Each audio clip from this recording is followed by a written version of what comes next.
What's up, everybody? It's your boy Chi Chi, man, and today we're going with Tommy G over to Area 51, man. We're gonna go check this shit out.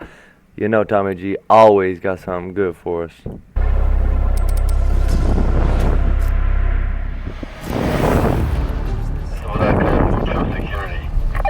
Mucho security. That's not a good sound. Man, I've always wanted to go to Area 51. What was this being wearing? Military uniform just like mine, but it was very, very clean. We're very close to going to prison right now, that's for sure. More security. More security right now. Today, ladies and gents, we wrestle with some of the wildest questions and mysteries of our time, such as, are aliens real? Are UFOs cutting-edge technology from Earth or perhaps from another planet? Why is Area 51 one of the most secretive bases in the country? And what is it that our government is hiding from us? In They're hiding order a to fuck uncover ton, the bro. truth, we assemble a powerhouse team. First up, James Fox. This man is arguably the world's premier expert on UFOs and alien encounters. He's dedicated the last 30 years of his life investigating these claims, digging deeper than perhaps any human alive today. Next, we speak to Jason Sands, an Area 51 insider and employee turned whistleblower who gives us his first-hand testimony of his experience. Then we got Avi Loeb, a Harvard professor, astrophysicist, and one of the brightest minds on the hunt for extraterrestrial technology. And finally, we speak to various people who claim to have had alien experiences themselves. In this episode, we infiltrate the legendary Area 51, both under the cover of darkness and in broad daylight. And you'll have to stay to the end of the episode to see what we did and what happened to us after we breached security and set off the alarms. Join us today as we tackle one of humanity's You said they greatest set off the questions. alarm? Are we truly alone here on Earth, or do we have visitors from other galaxies Oh, yeah, walking for sure we among do. us? The truth, folks, might be stranger than anything we ever imagined. Let's Not dive in. really. I imagine Folks, it's two things true, before you we know? get started. First, the merch is back in stock, including the sweatshirt that had sold out repeatedly. and Sorry, up to Tommy. match with their clear line. That is available only.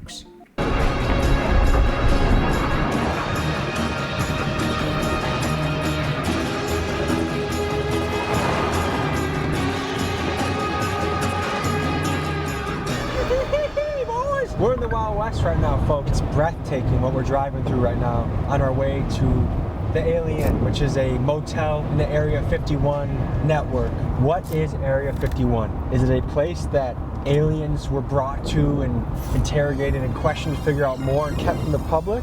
Or is it simply a place that's so remote and so out there that it's an excellent place to develop top-of-the-line military technology, run exercises, maybe they got a CIA black site somewhere out there? I mean, it would be a perfect place. You just blindfold a guy and take him 2 hours down the highway from Las Vegas. No one's finding you. Alien Fresh Jerky, man. How much better of a sponsor can you even get in a video? Going to Area 51 eating alien beef jerky, and damn, it's good. If you would like to try some of this delicious jerk, 15 there's a lot of great excitement in my heart right now. We're meeting up with a world-renowned UFO UAP expert, James Fox. About an hour and a half James away. Fox. Enjoy this road trip, and we'll see you guys in a few. I think he was on the Seth Rogen podcast.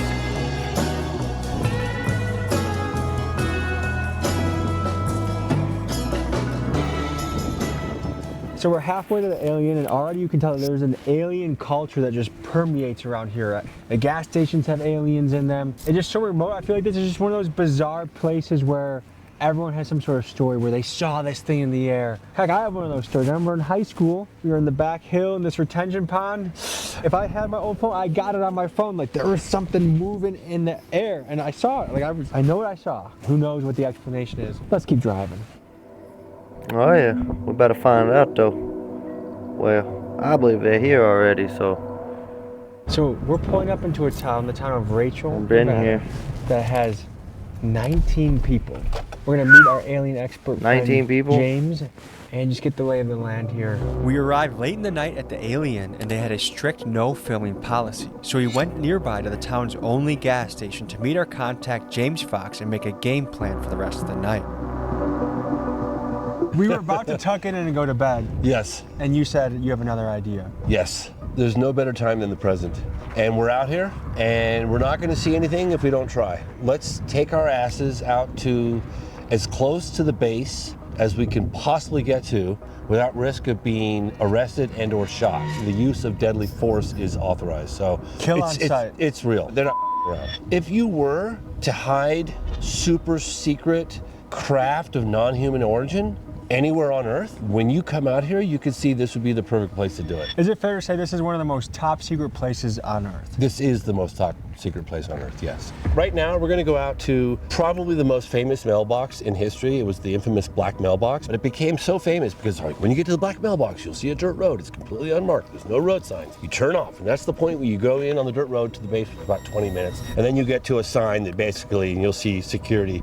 Like if you go beyond that sign, all bets are off. So the black mailbox, I think, got so famous that it might have been stolen. I heard it might have been recently replaced. We're gonna find out right now. Is that our first destination? That's the our black first mailbox? destination, yes. Let's get hopping. Let's go.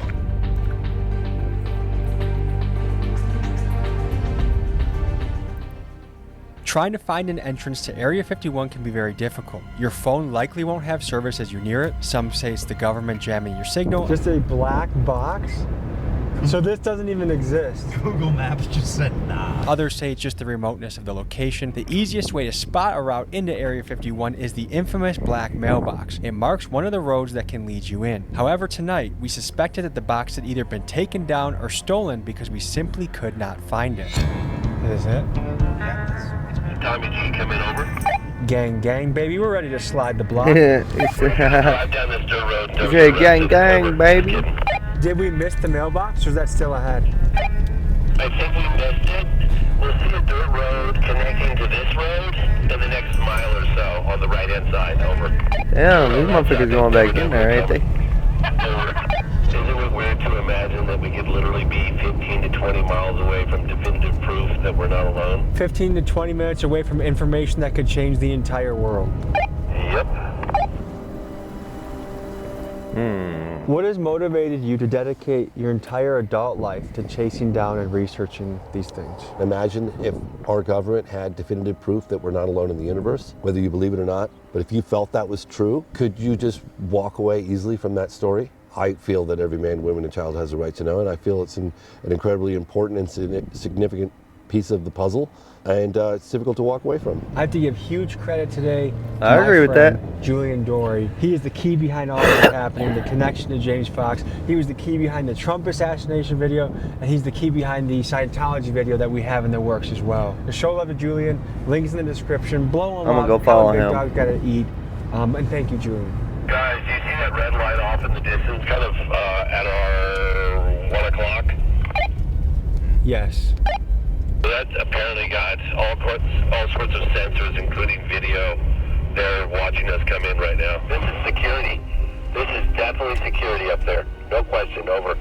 If you are considering trespassing on the Nevada Test and Training Range boundary, please consider the following consequences. You will be required to pay a $1,000 fine. You will have your car towed at your expense. You will have your car impounded at your expense. You will be brought to HICO, Nevada to be processed. Once released, you will be responsible for transportation, blah, blah, blah. Now, my question is it telling us not to go beyond this point? Or can we go a little further until, I think we go a little further. Oh, he's moving. That guy's watching us. He's listening to us too, I'm sure of it. You think they have Sure that of it. level of technology that they can... Absolutely. What yes. makes you sure of that? Because I've heard about it. They can just point. They can listen. Georgia Knapp's Yeah, documented they got that. the Folks, we thing gotta in the pay van, you homage know, to the like legendary FBI, Las Vegas you know, the journalist FBI George vans, Knapp. that's the name In that you put up, 1989, and George it's like, broke the story on Area 51 You and can hear it? brought its existence to the public eye. His interview with Bob Lazar, who claimed to have worked on reverse engineering alien technology, invited a firestorm of speculation, forever linking Area 51 to extraterrestrial secrets. George's fearless reporting forced the government to acknowledge the base's existence, and it laid the groundwork for decades of UFO investigations. Without him, the legend of Area 51 might still be a secret. James, you want to go say hi to the scary man? You want to go say hi? I mean, I want to. I want to see who that is. This is the gate. This is the next layer. Oh, he's coming down to us right now. Over. They say that there are only two guarantees in life: death and taxes. Yeah. And the third is we go beyond that sign, we go to jail and or get shot.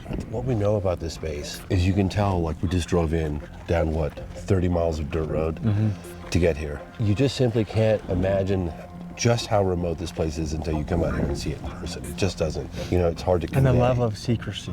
Yeah, it's just the remoteness and secrecy. And when you it's finally like- do find the edge, you still barely see anything except for barbed wire tracking all through the grass, the signs, the gates. Are these guys special forces? Are they mercenaries? Who are the people patrolling the base? Yeah, that's what I want to know. People that are from special forces, they hire them up and they arm them and they tell them that, you know, this is the way we do business for the program, and off they go. What kind of power are they authorized to use on someone that's going towards the base? They're authorized lethal force. This base got a lot of attention in the late 80s when that guy Bob Lazar came forward through George Knapp.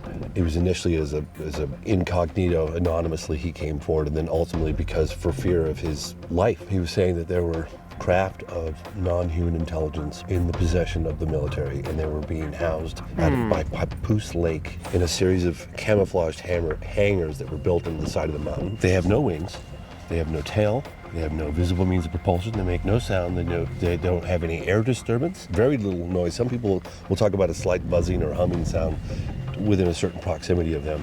They do things that are just defy physics as we understand it, right? You would want to keep that technology ultra secret because you'd want to weaponize it. Just a few miles down the road, the truth lies, right? The whole world wants to know what's going on out there. Have Oh, we yeah, got we do. anyone from this base that's active to speak anonymously?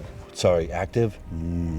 But he worked at the base for some time. He did, yeah. In what capacity, do you know?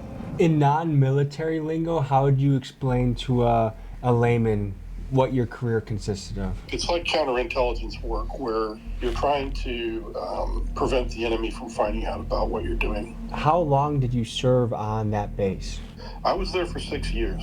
Tell us about the morning of the encounter. What happened? Well, we went up range. We had to look at a video of the UFO that came in and entered into the Nels test range from the previous week because they didn't know what it was, so they were just trying to get people to observe it and verify that, yeah, this is something that we didn't see, because you're talking to, anybody on my crew, we've been there for years. We'd seen all kinds of aircraft, and this didn't fit anything that we'd seen on the video. So this is what recorded the UFO also. Looks like one. Right up high now. Going like straight up. I don't know what it is. So a UFO crash lands on the base and they wait until the Monday crew comes in to look into it? Pretty much, that's what it seems to have happened. This is a sign. Oh, he just honked at us. He just honked. He probably thinks this is Why the something would he dangerous. have honked? Dude, he fought. Yeah, Because I know. he's hearing us? Well, hang on, I'm just asking. Yeah, wait. What did he say? What did you say? Hang on. Honk if you can hear us. Okay, we're about to drive up this road. Are you going to arrest us if we do so? Honk, please. We're good. This moment of Area 51 exploration is brought to you by Alien Jerky. If you're about to go to federal prison, first get this flavor in your mouth as well as this flavor. And you know what? Why didn't we think of it? We're gonna bribe the guard with this. Dude. Oh, yeah. Well, we talked to this guy earlier today, and he's like, yeah, when I worked there, he goes, "We'll just blast you." I was like, "They'll just blast you?" And he's like, "Yeah, they'll just take you out. Like, we're authorized to kill." You know what I think that means? Let's explore a little further.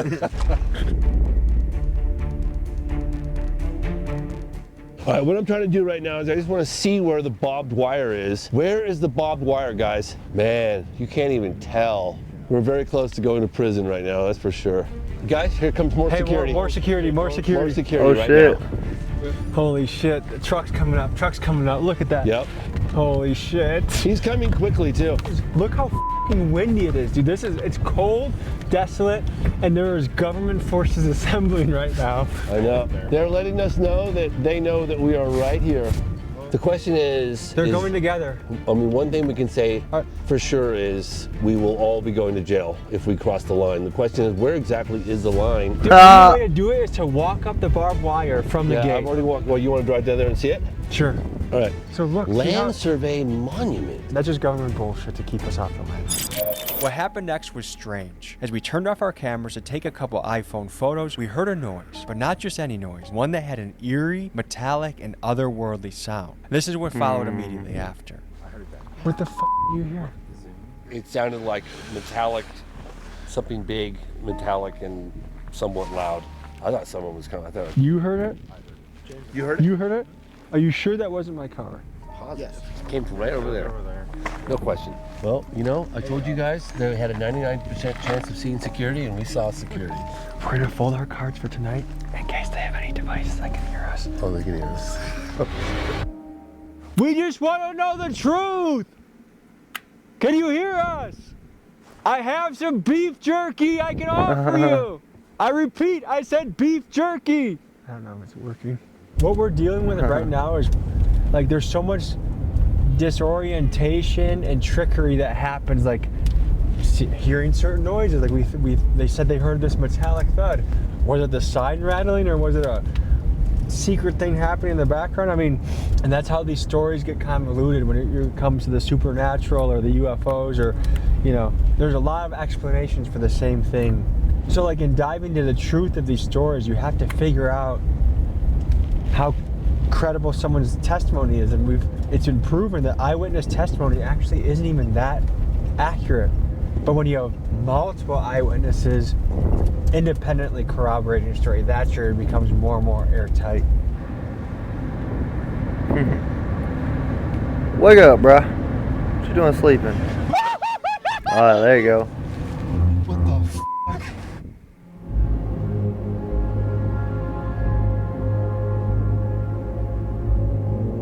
I hope we get in there.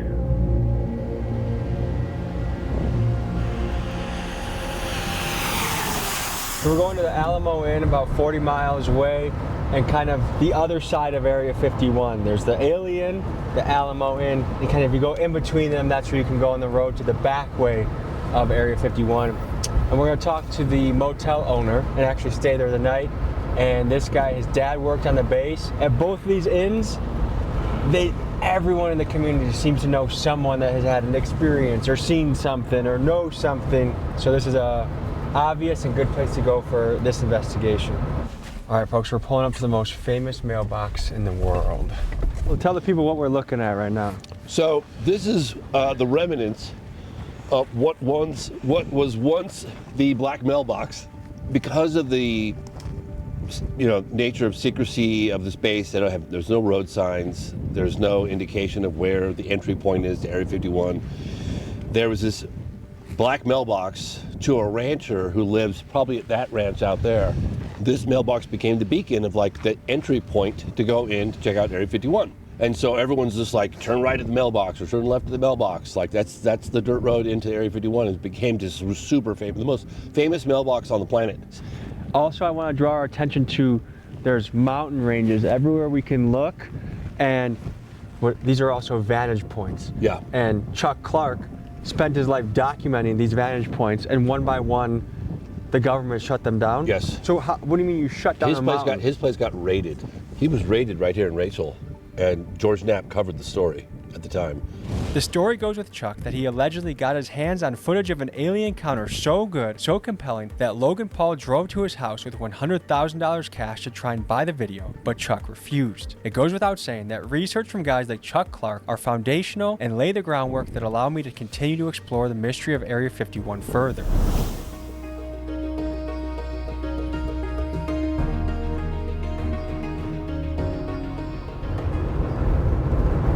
One of my favorite close encounters of the third kind in the United States took place in the desert of New Mexico in 1964 that involved an on-duty police officer by the name of Lonnie Zamora. And the Air Force files during the peak of Project Blue Book investigations have detailed diagrams of the craft where it landed, the landing gear impressions, photographs of the landing gear impressions, the footprints from the alleged creatures. Very detailed report in Project Blue Book own files.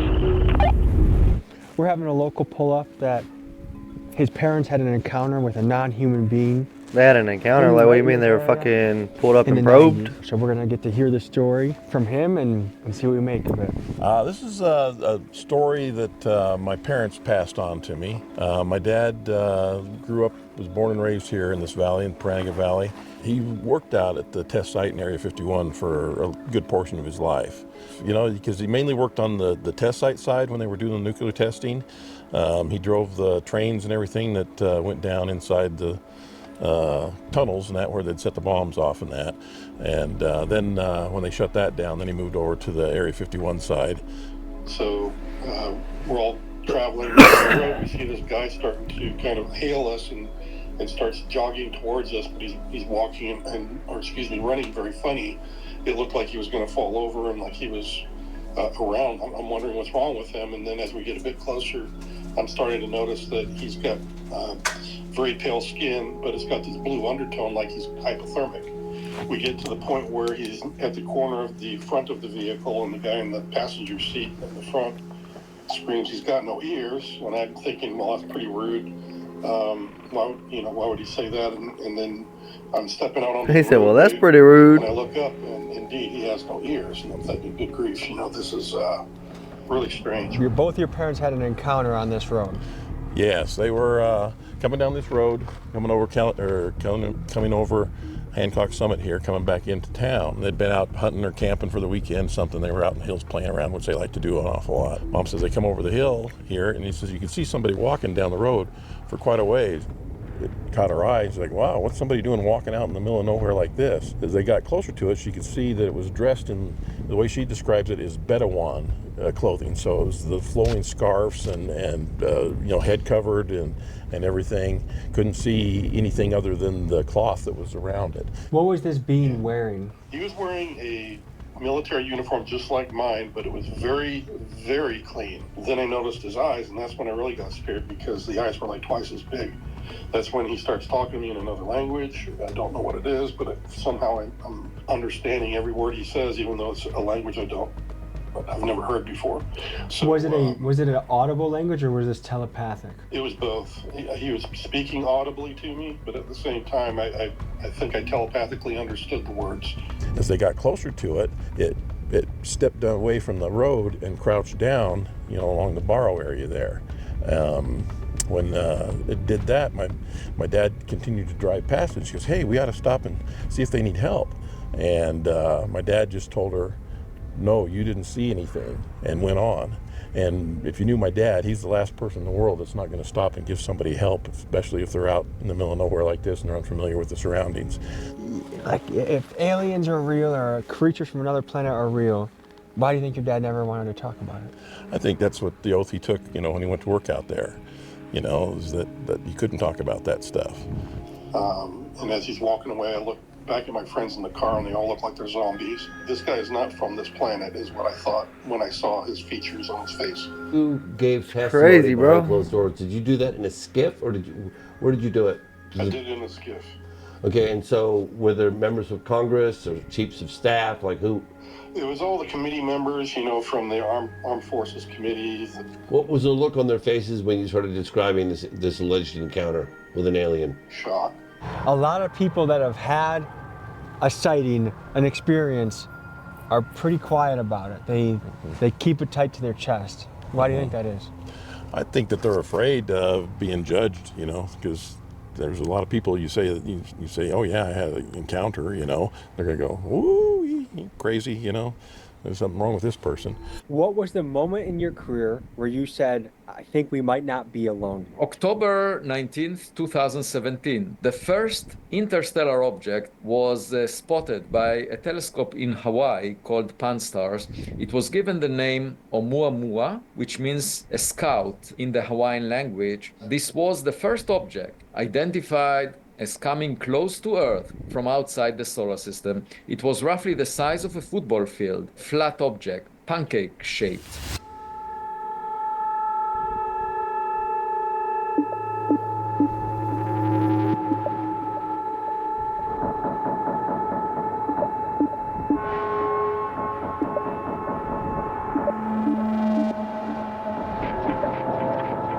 We're gearing up to hit Area 51 from another angle, and it went from being a beautiful, clear sky day that we were getting shots to we're stuck in a cloud.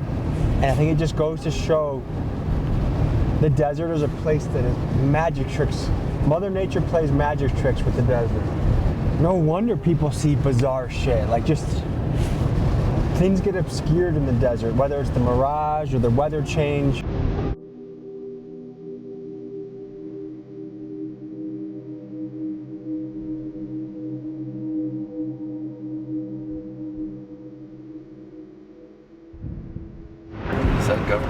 crazy as shit how the fucking desert's fucking snowing, bro.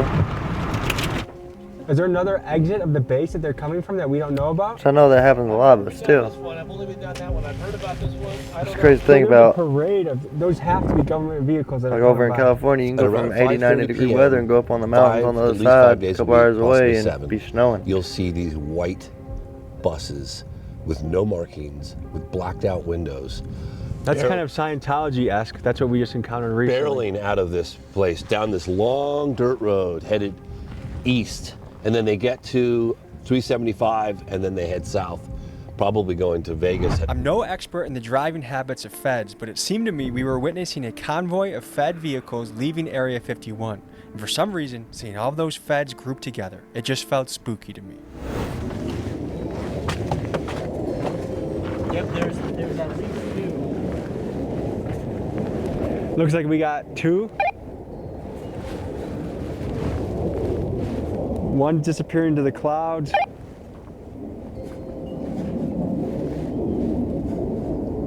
Can you describe some of the technology at the base? Like, how much more advanced is it than the public perception of what our technology is? I don't want to get into specifics, but it's hundreds of years. Hundreds Damn. of years ahead of what we think is happening? Yes. So I think part of the question is Damn. this just high-level military technology that they don't want other people to get their hands on? Or did they get some of this technology, the way things move, the way they turn, stop, that seem to defy Hundreds of our years would be typical crazy, engineering bro. and physics? Did they get that from alien crafts? When an alien craft crashes, they have the best engineers in the country examine it and try to re-engineer it. Is that what's happening at Area 51? Or is this shit just so advanced and they just haven't released it to the public? Our conception of what is possible is 60 years in the past, 50 years in the past, and they just haven't shown us the good shit because, well, it's a tactical advantage in war. It's all possible. Man, he asking all the right questions for damn sure.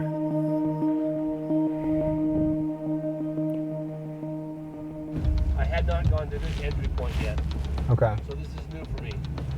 All right, you guys want to follow me? This is what I call mucho security. God damn it. Unauthorized Look, personnel look. Now it's going. not permitted beyond this point. So we almost did get captured. You just literally, dude. That's not a good sound. Should we get the fuck out of here? Let's get the fuck out of here. They got this siren going off. Let's push. Like, are we being pussies for leaving after that? No, they were trying to trap us. They were. Dude. Who's this guy fucking going backwards? Methy over here is going backwards trying to get us. Is he what the fuck is this guy doing? Is this guy on meth? What the fuck? This guy's going pretty fast backwards. We're going 45 miles an hour and he's beating us right now. What the hell is this guy doing? Is that security?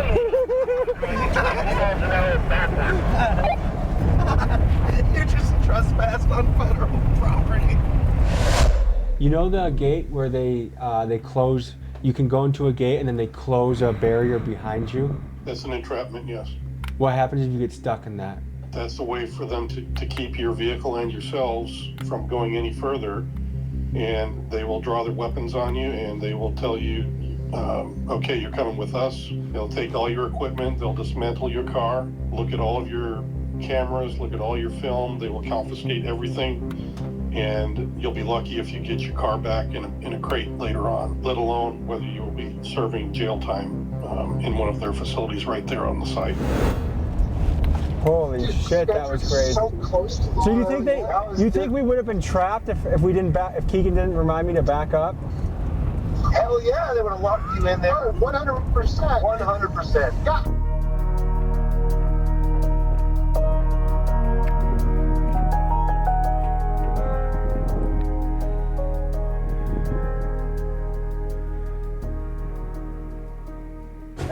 Boy, is it a big fan photo. Oh, look at that view. But you still can't see the base even if it does clear? No, I mean, yeah. Well, you can see just above it. So if there's any activity, you can see it from here, but you just can't like see the actual base. You see just above it. So folks, we took a deep dive into some of the claims, some of the people that have worked there, people that have experienced things. And I have to say some of this is quite compelling. When you hear Congress people talking about this, you know something is serious. And let me know what you guys think. You guys believers? Are you guys skeptics? Are you guys open to the possibility that this is real? It's been a I believe it is. Yeah, taking fuck this yeah, I deep do. dive with you. I appreciate you, James. Go out there, watch his video. You can stream it, you can rent it. If you want to take this much, much further, this was a couple-day investigation. He's dedicated 30 years of his life to looking into this and made multiple documentaries on the subject. One of the world's renowned experts in the field. So if you want to take a deeper dive into that, his links into his documentaries are in the description. Rent them, stream them, check them out, and explore for yourself, and you determine what you think is true. Thank you guys for joining us. We'll see you next week. Man, y'all go show some love to my boy Tommy G and go hit that link in the description in his video and give that man a follow too. Hell, that was a good video. And yeah, what you think? I think they hiding a lot of crap in Area 51 for real. 100-year technology though, that'd be pretty intense. I mean, we already got some very, very powerful bombs. But anyway, hell, y'all have a good day. Hope everybody enjoyed the video. Stay tuned for the next one. Like, subscribe, drop a comment, bud.